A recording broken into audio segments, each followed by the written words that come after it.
الحمد لله نحمده ونستعينه ونستغفره ونعوذ بالله من شرور أنفسنا وسيئات أعمالنا من يهده الله فلا مضل له ومن يضلله فلا هادي له وأشهد أن لا إله إلا الله وحده لا شريك له وأشهد أن محمدا عبده ورسوله أما بعد فإن خير الحديث كتاب الله وخير الهدي هدي محمد صلى الله عليه وسلم وشر الأمور محدثاتها وكل محدثة بدعة وكل بدعة ضلالة وكل ضلالة في النار. أعوذ بالله من الشيطان الرجيم. بسم الله الرحمن الرحيم. قاف والقرآن المجيد بل عجبوا أن جاءهم منذر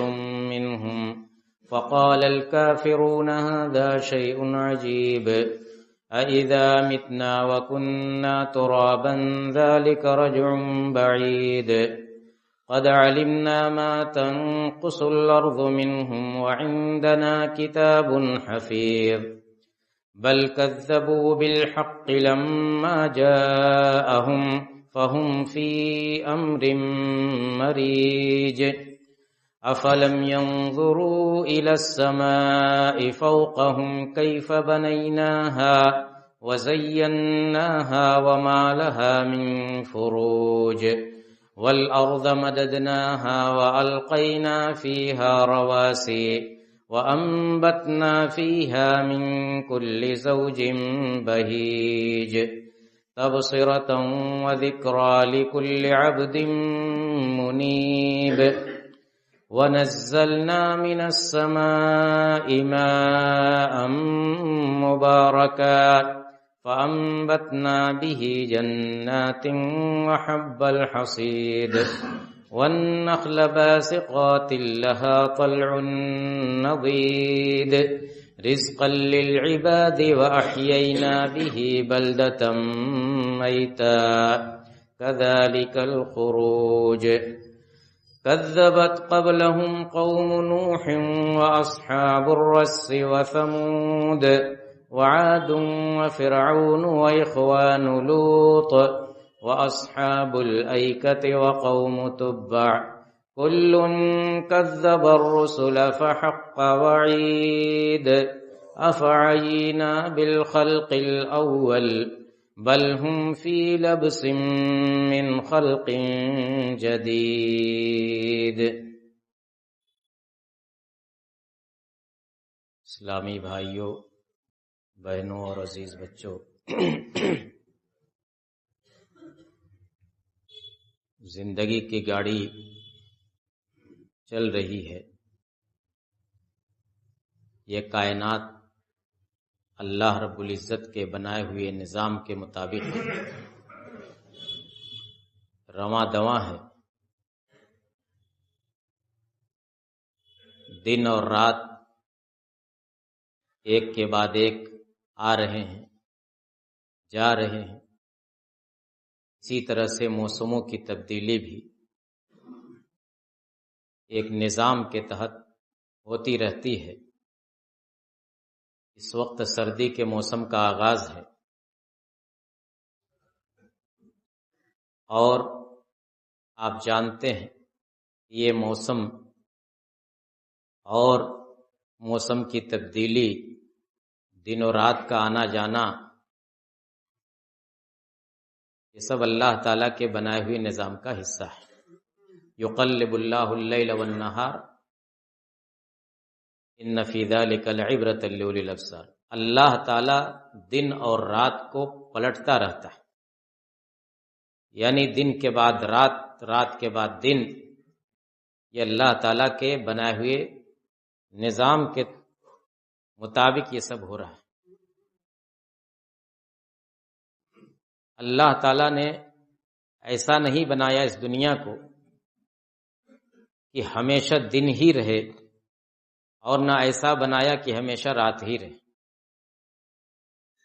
قل ارأیتم ان جعل اللہ علیکم اللیل سرمدا الی یوم القیامہ من الہ غیر اللہ یاتیکم بضیاء افلا تسمعون۔ اللہ تعالیٰ نے اس کی طرف توجہ مبذول کرائی ہے ہماری، اپنے نبی کو حکم دیا کہ نبی آپ ان سے کہیے کہ بتاؤ اگر اللہ تعالیٰ تمہارے اوپر رات کو مسلسل قائم رکھے، یعنی ہمیشہ رات ہی رات رہے، تو من الہ غیر اللہ یاتیکم بلیل تسکنون فیہ، اللہ کے علاوہ وہ کون سا معبود ہے جو تمہیں من الہ غیر اللہ یاتیکم بضیاء، جو تمہیں روشنی عطا کرے، دن کا اجالا جو تمہیں دے، اللہ کے علاوہ کوئی ہے جو ایسا کر سکتا ہے؟ افلا تسمعون، کیا تم سن نہیں رہے؟ پھر اس کے برعکس کہا کہ قل ارأیتم ان جعل اللہ علیکم النہار سرمدا الی یوم القیامہ من الہ غیر اللہ یاتیکم بلیل تسکنون فیہ۔ اور اسی طرح نبی ان سے یہ بھی پوچھئے کہ اگر اللہ تعالیٰ تمہارے اوپر مسلسل روشنی ہی کو قائم رکھ دے، مسلسل دن کی روشنی ہی رہے، رات نہ آئے، تو ہے کوئی اللہ کے علاوہ معبود جو تمہیں رات فراہم کرے جس میں تم سکون حاصل کر سکو، جس میں تم آرام کر سکو؟ کیا تمہیں یہ سب دکھائی نہیں دے رہا ہے؟ وَمِن رَحْمَتِهِ جَعَلَ لَكُمُ اللَّيْلَ وَالنَّهَارَ لِتَسْكُنُوا فِيهِ وَلِتَبْتَغُوا مِن فَضْلِهِ وَلَعَلَّكُمْ تَشْكُرُونَ۔ یہ اللہ کی رحمت ہے کہ اس نے دن بھی بنایا، رات بھی بنائی۔ کس لیے دن بنایا، کس لیے رات بنایا؟ لِتَسْكُنُوا فِيهِ، رات اس لیے بنایا تاکہ رات میں تم آرام کرو، سکون تم کو حاصل ہو۔ اللہ تعالیٰ نے رات آرام کے لیے بنائی ہے، وَجَعَلْنَا اللَّيْلَ لِبَاسًا وَجَعَلْنَا النَّهَارَ مَعَاشًا، اور دن بنایا ہے کام کاج کے لیے۔ یہ الگ بات ہے کہ انسان اللہ تعالیٰ کی اس بنائی ہوئی ترتیب کو بگاڑ کر کے وہ رات کو جاگتا ہے اور دن کو سوتا ہے، یا دن کا اکثر حصہ سوتا ہے اور رات کا اکثر حصہ جاگتا ہے، یہ فطرت کے خلاف ہے، اور اللہ تعالیٰ نے جو نظام بنایا ہے جسم کا، اس نظام کے خلاف ہے۔ جسم کو رات کے وقت آرام کی ضرورت ہوتی ہے، اور جسم دن کے اندر زیادہ سرگرم رہتا ہے اور کام کاج کے لیے زیادہ مناسب ہوتا ہے۔ تو لِتَسْكُنُوا فِيهِ وَلِتَبْتَغُوا مِن فَضْلِهِ، رات بنائی سکون کے لیے اور دن بنایا کہ اس دن میں بھاگ دوڑ کرے انسان، اپنا رزق تلاش کرے اور اللہ کا شکر ادا کرے۔ تو یہ دن اور رات کی تبدیلی اور اسی طرح سے موسم کی تبدیلی ہوتی رہتی ہے۔ موسم کی تبدیلی کے مطابق اللہ تعالیٰ نے کھانے پینے کی چیزیں اور پہننے اوڑھنے کا سامان بھی بنایا ہے۔ وَالْأَنْعَامَ خَلَقَهَا لَكُمْ فِيهَا دِفْءٌ وَمَنَافِعُ وَمِنْهَا تَأْكُلُونَ، اللہ تعالیٰ نے تمہارے لیے چوپایوں کو پیدا کیا ہے، جانوروں کو پیدا کیا ہے، ان جانوروں کے اندر تمہارے لیے گرمی حاصل کرنے کا سامان بھی ہے، اور بہت سارے فوائد ہیں، جن میں سے ایک فائدہ یہ بھی ہے کہ ان کو تم کھاتے ہو، ان سے تم اپنی غذا حاصل کرتے ہو۔ ان جانوروں کے چمڑوں سے، ان کے بالوں سے، ان کے اون سے انسان گرمی حاصل کرنے کی چیزیں بناتا ہے، کوٹ، جیکٹ، بلینکٹ، یہ ساری چیزیں انسان گرمی حاصل کرنے کی ان جانوروں سے حاصل کرتا ہے۔ اور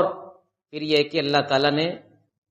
سراپا اس کو غذا بھی بنایا ہے، انسان اس کو کھا کر کے بھی اپنے جسم کو توانائی فراہم کرتا ہے، اور سردی سے اس کے اندر مقابلے کی قوت پیدا ہوتی ہے۔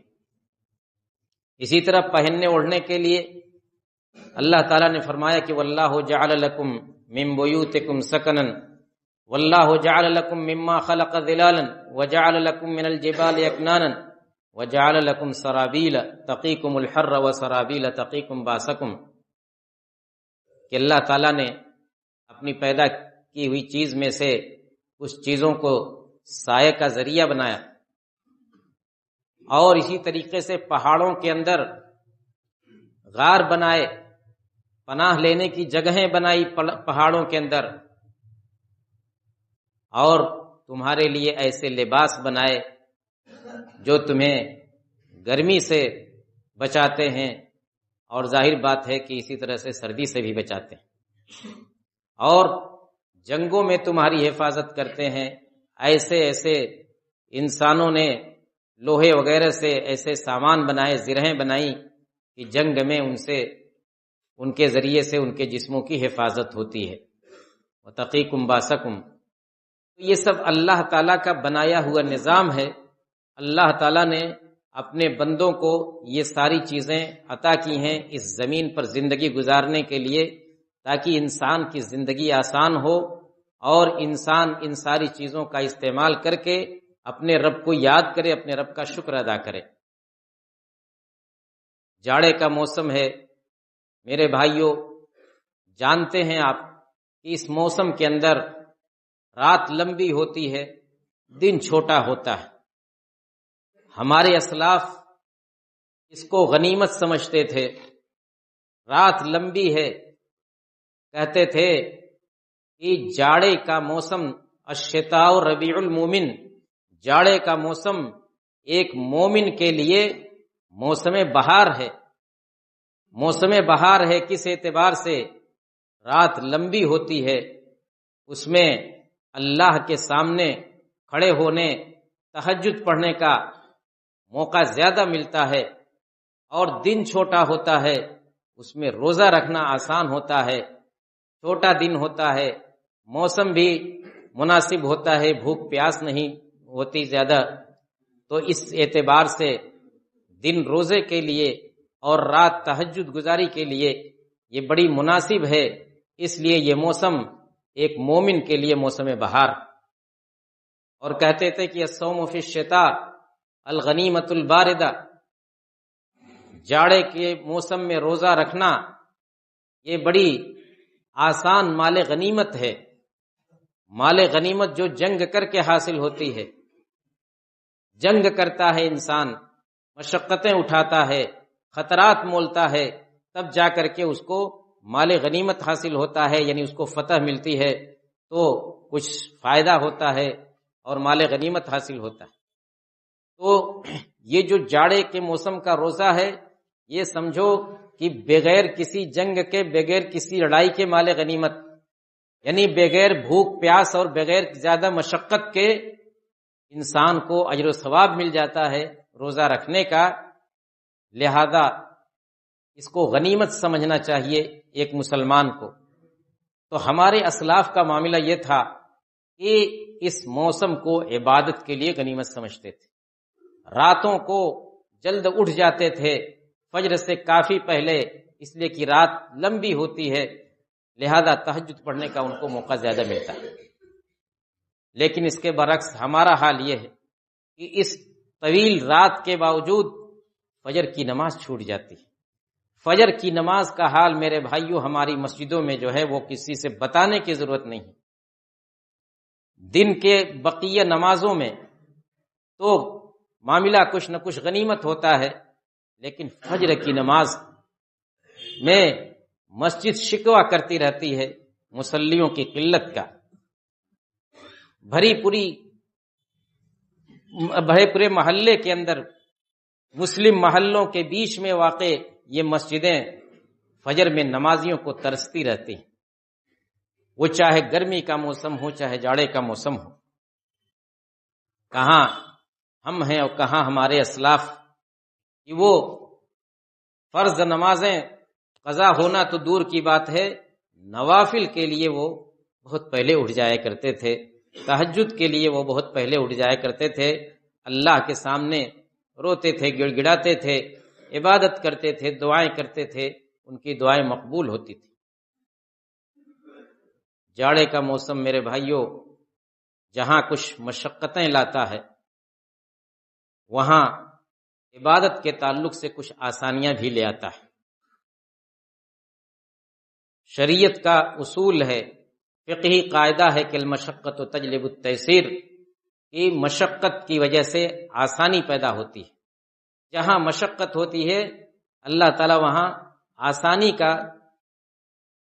کے ذرائع پیدا کرتا ہے۔ جاڑے کے موسم میں نماز پڑھنے اور دوسری عبادتوں کے لیے ظاہر بات ہے کہ بار بار وضو کرنا یہ ایک مشقت کی چیز ہے۔ تو ایسی صورت میں کچھ سہولتیں شریعت نے عطا کی ہیں، جن میں سے موزوں پر مسح کرنے کی سہولت، ضرورت کے تحت تیمم کرنے کی سہولت، اور آپ جانتے ہیں ایک وضو سے کئی نمازیں پڑھی جا سکتی ہیں، ایک وضو سے کئی نمازیں پڑھی جا سکتی ہیں۔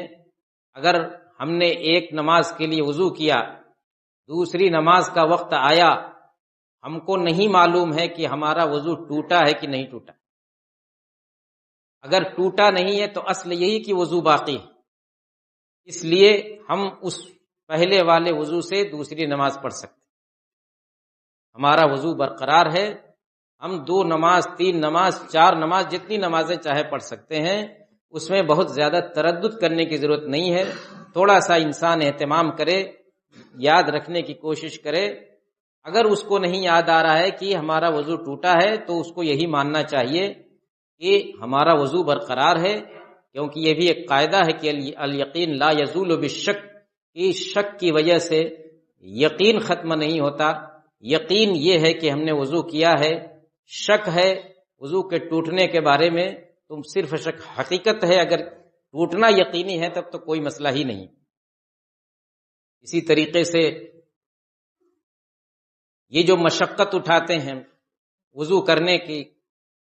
یہ مشقت یہ بھی ہمارے لیے اجر و ثواب کا باعث بنتی ہے۔ اللہ کے نبی صلی اللہ علیہ وسلم فرماتے ہیں کہ الا ادلکم علی ما یمحو اللہ بہ الخطایا ویرفع بہ الدرجات، کہ کیا میں تم کو نہ بتاؤں وہ اعمال جن کے ذریعے اللہ تعالی گناہیں معاف کرتا ہے اور درجات بلند کرتا ہے۔ اس میں 3 چیز آپ نے ذکر کی تھی، جس میں سے سب سے پہلی چیز یہ تھی کہ اسباغ الوضوء علی المکارہ، تکلیف کے باوجود مکمل وضو کرنا۔ تکلیف کے باوجود، ظاہر بات ہے کہ وضو میں کیا تکلیف ہے، جاڑے کا موسم ہے، پانی ٹھنڈا ہے، وضو کرنے میں ظاہر بات ہے کہ تکلیف تو ہوتی ہی ہے۔ تو یہ تکلیف اس کو انسان برداشت کرے، ایک مومن برداشت کرے اور وضو میں کسی طرح کی کمی نہ کرے، مکمل وضو کرتا ہے، یہ ایسا عمل ہے کہ اللہ تعالیٰ اس کے ذریعے سے گناہیں معاف کرتا ہے اور درجات بلند کرتا ہے۔ جہاں تک موزوں پر مسح کا معاملہ ہے تو اس سلسلے میں سب سے پہلی بات ہمیں یہ جاننی چاہیے کہ موزے پر مسح یہ جاڑے کے ساتھ خاص نہیں ہے۔ کسی بھی موسم میں انسان موزہ پہنے تو مسح کے جو شرائط ہیں ان شرائط کے ساتھ موزے پر مسح کرنا جائز ہے۔ البتہ یہ ہے کہ زیادہ تر موزے جاڑے کے موسم ہی میں پہنے جاتے ہیں، تو اس لیے اس موسم میں مسح کے مسائل جاننے کی زیادہ ضرورت ہوتی ہے۔ مسح، موزے پر مسح کسی بھی طرح کے موزے پر مسح کیا جا سکتا ہے، چاہے وہ چمڑے کا ہو، چاہے کپڑے کا ہو، نائلن کا ہو، سوتی ہو، ہر طرح کے موزے پر مسح کیا جا سکتا ہے۔ وہ پھٹا ہی کیوں نہ ہو موزہ، اس پر بھی مسح کیا جا سکتا ہے۔ موزے پر مسح کرنے کی ایک شرط بہت اہم ہے، وہ شرط ہمیں معلوم ہونا چاہیے کہ جس موزے پر ہمیں مسح کرنا ہے وہ موزہ پاک ہونا چاہیے اور اس موزے کو مکمل پاکی کی حالت میں پہنا گیا ہو، تب اس پر مسح کر سکتے۔ موزہ بذات خود پاک ہو، اس میں کوئی ناپاکی نہ لگی ہو، اور پھر یہ کہ کامل طہارت کے بعد، کامل طہارت کا مطلب یہ کہ باوضو حالت میں اس کو پہنا گیا ہو۔ اگر بغیر وضو کے موزہ پہنا گیا ہے تو اس پر مسح نہیں کر سکتے، باوضو حالت میں موزہ پہنا گیا۔ اب ضروری نہیں کہ وضو کرنے کے فوراً بعد آپ موزہ پہنے تبھی کریں، وضو کیا، نماز پڑھی، اس کے بعد گھر گئے، ابھی وضو برقرار ہے، وضو برقرار رہنے کی حالت میں موزہ پہن لیا گیا تو اب اس موزے پر مسح کیا جا سکتا ہے۔ لیکن اگر ہمیں نہیں یاد ہے کہ ہم نے وضو کی حالت میں پہنا ہے کہ بغیر وضو کے، تو ظاہر بات ہے کہ اس موزے پر مسح نہیں کیا جائے گا، یا یاد ہے کہ ہم نے وضو کے بغیر موزہ پہنا تھا تو ایسے موزے پر مسح نہیں کر سکتے۔ دوسری بات یہ ہے کہ مسح کی مدت کیا ہے، کتنے وقت تک مسح کر سکتے ہیں موزے پر، تو اس سلسلے میں یہ ہے کہ مقیم شخص کے لیے، یعنی جو سفر میں نہیں ہے، اپنے گھر پر ہے، تو اس کے لیے 24 گھنٹے 1 دن اور 1 رات تک مسح کرنا جائز ہے، اور اگر کوئی مسافر ہے، سفر میں ہے، تو اس کے لیے 3 دن اور 3 رات تک، یعنی 72 گھنٹے تک موزے پر مسح کرنا جائز ہے۔ اب یہ مدت کہاں سے شمار کی جائے گی؟ ایسا نہیں کہ جب ہم نے موزہ پہنا وہیں سے 1 دن اور 1 رات یا 3 دن اور 3 رات جوڑا جائے گا، نہیں۔ پہلی مرتبہ جب مسح کریں گے تو وہاں سے 24 گھنٹہ یا 72 گھنٹہ جوڑا جائے گا۔ پہلی مرتبہ مسح کریں گے، پہلی مرتبہ جب موزہ پہنا نہیں، مثال کے طور پر آپ نے فجر کے وقت وضو کیا اور وضو کرنے کے بعد فوراً یا نماز کے بعد باوضو حالت میں موزہ پہن لیا، پھر اس کے بعد ظہر کا جب آپ نے وضو کیا ظہر کی نماز کے لیے، تو پہلی مرتبہ مسح کیا اس موزے پر، بیچ میں نکالا نہیں تھا موزہ، تو اب یہاں سے 24 گھنٹہ جوڑا جائے گا کہ کل ظہر کے پہلے تک آپ اس موزے پر مسح کر سکتے ہیں، اگر بیچ میں اس کو نکالا نہیں ہے۔ ایسا نہیں کہ فجر کے وقت پہنا ہے تو پھر فجر کے وقت وہ ختم ہو جائے، نہیں، اس کو یاد رکھنا چاہیے کہ پہلی مرتبہ جب مسح کریں گے اس وقت سے یہ مدت جوڑی جائے گی 24 گھنٹے کی یا 72 گھنٹے کی، اور اتنی مدت میں جب بھی وضو کریں مسح کر سکتے ہیں۔ ضروری نہیں، اگر آپ موزے نکال کر کے پاؤں دھونا چاہیں تو یا تو پاؤں دھونا ہے یا مسح کرنا ہے، دونوں میں سے ایک بہرحال کرنا ہوگا۔ موزے پر مسح کرنے کا طریقہ کیا ہے یہ بھی ہمیں معلوم ہونا چاہیے۔ موزے پر مسح کرنے کا طریقہ یہی ہے کہ اپنے ہاتھ کی بھیگی ہوئی انگلیوں کو پیر کی انگلیوں کے پاس سے پھیرنا شروع کیا جائے اور پڈلی تک لے جایا جائے، جہاں تک وضو میں پاؤں دھلتے ہیں تو وہاں تک گیلی انگلیوں کو موزے کے اوپری حصے، پاؤں کے اوپری حصے پر پھیرا جائے گا، 1 مرتبہ بس، دونوں پیروں کو 1 مرتبہ بھیگی ہوئی انگلیوں سے پنجے کے پاس سے لے کر کے، انگلیوں کے پاس سے لے کر کے جہاں تک پیر دھلا جاتا ہے پڈلی کے پاس، وہاں تک 1 مرتبہ پھیریں گے، صرف اوپری حصے پر، نیچے نہیں، دائیں بائیں نہیں، بس 1 مرتبہ پھیرنا یہ کافی ہے۔ تیمم کا مسئلہ بھی درپیش ہوتا ہے۔ تیمم کہتے ہیں کہ پاک مٹی پر ہاتھ مار کر کے چہرے اور ہاتھ پر مسح کرنا، اس کو تیمم کہتے ہیں۔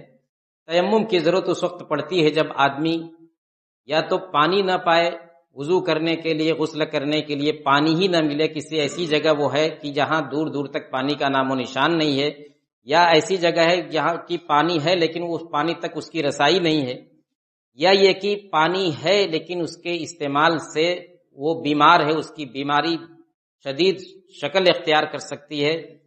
زبردست نقصان اس کو ہو سکتا ہے اس پانی کے استعمال سے، تو ایسی صورت میں تیمم کرنا جائز ہے۔ تیمم کی شکل یہ ہے کہ پاک مٹی پر، پاکی کے ارادے سے، طہارت کے ارادے سے، نیت سے پاک مٹی پر دونوں ہاتھ مارا جائے اور پھر اس کو چہرے پر 1 مرتبہ اور ہتھیلیوں پر،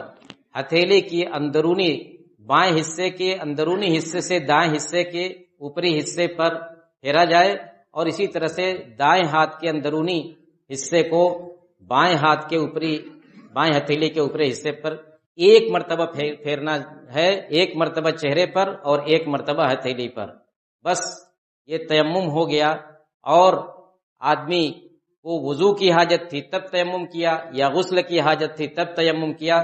دونوں صورت میں یہ تیمم کافی ہے۔ یہ اس وقت تک اس پر عمل کرے گا جب تک اس کو پانی نہیں مل جاتا، یا جب تک پانی استعمال کرنے کا اس کو موقع، یعنی وہ بیماری یا وہ عذر نہیں دور ہو جاتا جس عذر کی وجہ سے تیمم کیا تھا۔ واضح رہے کہ صرف ٹھنڈک لگنے کی وجہ سے ٹھنڈا موسم میں فجر کے وقت اٹھے تو ٹھنڈا لگ رہا ہے لہذا تیمم کر لیا جائے، ایسا نہیں ہے۔ تیمم اسی وقت کر سکتے ہیں جو ایسا کہ بتلایا کہ پانی نہیں مل رہا ہے یا پانی مل رہا ہے اور انسان بیمار ہے، یا اس کو کوئی ایسی اس کے پاس ایسا عذر ہے کہ وہ پانی نہیں استعمال کر سکتا، یا اتنا ٹھنڈا پانی ہے کہ اس کو استعمال کرے گا غسل کے لیے یا وضو کے لیے تو اس کو شدید ضرر پہنچے گا، اور اس کے پاس کوئی ذریعہ بھی نہیں ہے پانی گرم کرنے کا، اس کی کہیں پہنچ نہیں ہے، تو ایسی صورت میں وہ تیمم کرے گا اور تیمم کر کے نماز پڑھے گا۔ میرے بھائیوں، جاڑے کے موسم میں ہمیں اللہ تعالیٰ نے اگر یہ دیا ہے، اتنی طاقت دیا ہے کہ ہم گرم کپڑے پہن رہے ہیں، گرم کپڑے اور گرم بستر استعمال کر رہے ہیں، تو ہمیں اللہ کے دوسرے بندوں کا بھی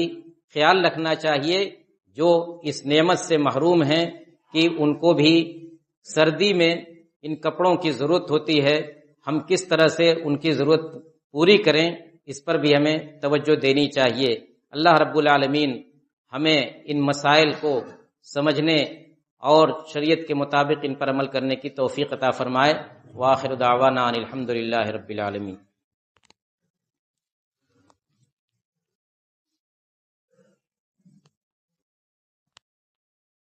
الحمد لله نحمده ونستعينه ونستغفره ونعوذ بالله من شرور أنفسنا وسيئات أعمالنا من يهده الله فلا مضل له ومن يضلله فلا هادي له وأشهد أن لا إله إلا الله وحده لا شريك له وأشهد أن محمدا عبده ورسوله أما بعد۔ جاڑے کے موسم میں ایک چیز کا اور خیال رکھنا چاہیے کہ رات کے وقت گھر میں کمرے میں آگ جلا کر کے اور جلتی ہوئی آگ کمرے میں چھوڑ کر کے سونا نہیں چاہیے۔ اس سے ہماری شریعت میں بھی منع کیا گیا ہے، اور یہ طبی اعتبار سے، صحت کے اعتبار سے، سائنسی اعتبار سے بھی سخت نقصان دہ ہے۔ بہت سے حادثات ہو چکے ہیں کہ جلتی ہوئی آگ، چاہے وہ ہیٹر ہی کی شکل میں کیوں نہ ہو، لوگ چھوڑ کر کے سوئے اور اس کی وجہ سے آکسیجن وغیرہ کی کمی ہو جاتی ہے، انسان کو پتہ بھی نہیں چلتا اور وہ موت تک پہنچ جاتا ہے۔ کتنے حادثات ہو چکے ہیں اور آئے دن ہوتے رہتے ہیں۔ اللہ کے نبی صلی اللہ علیہ وسلم نے فرمایا کہ ان هذه النار عدو لکم فاذا نمتم فاطفئوها، یہ آگ تمہاری دشمن ہے، جب تم سونے لگو تو اس کو بجھا دیا کرو۔ مدینے میں ایک مرتبہ ایسا ہوا تھا کہ ایک گھر میں رات کے وقت لوگ جلتی ہوئی آگ چھوڑ کر کے سو گئے تھے، گھر میں آگ لگ گئی۔ تو دوسرے دن جب اللہ کے نبی صلی اللہ علیہ وسلم کو معلوم ہوا تو آپ نے یہ تنبیہ کی کہ جلتی ہوئی آگ چھوڑ کر کے نہیں سونا چاہیے۔ تو یہ ہمارے اسلام کی بھی تعلیم ہے اور ہماری صحت کے لیے، ہماری سماج کے لیے بھی یہی مفید ہے۔ اس پر ہمیں توجہ دینی چاہیے۔ اللہ تعالی ہمیں ہر قسم کے برے انجام سے محفوظ رکھے۔ اللہم اعز الاسلام والمسلمین واخذل الکفرۃ والملاحدۃ والمبتدعۃ والمشرکین، اللہم الف بین قلوبنا واصلح ذات بیننا